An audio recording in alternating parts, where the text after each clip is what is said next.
Di China, di wilayah Zhejiang, penyelidikan sedang dijalankan terhadap pelekat perubatan untuk penetapan tulang.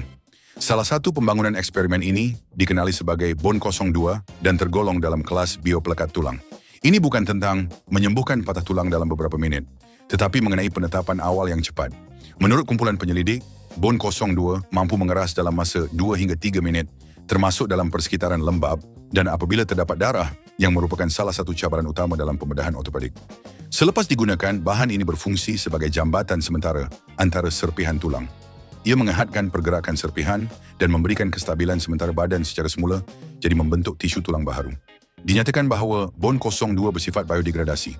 Dari masa ke masa, ia akan terurai dan diserap oleh badan tanpa kekal secara kekal dan tanpa perlu dikeluarkan, berbeza dengan plat atau skru logam.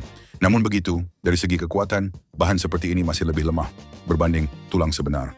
Biopelekat tulang biasanya mempunyai kekuatan sekitar 10 megapascal, manakala tulang yang sihat mampu menahan antara 50 hingga 200 megapascal.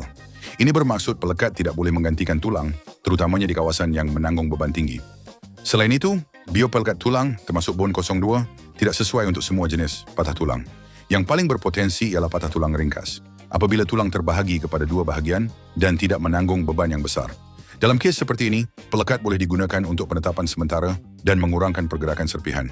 Bidang penggunaan lain yang berpotensi ialah retakan dan patah tidak lengkap, di mana tulang masih sebahagiannya utuh dan hanya memerlukan penstabilan.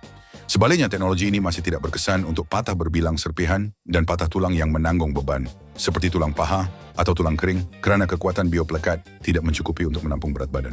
Pelekat ini juga tidak dipertimbangkan untuk patah intraartikular serta patah terbuka atau yang dijangkiti, di mana penetapan mekanikal yang kukuh diperlukan dan risiko komplikasi adalah tinggi. Pada masa ini, Bone 02 masih berada pada peringkat pembangunan eksperimen.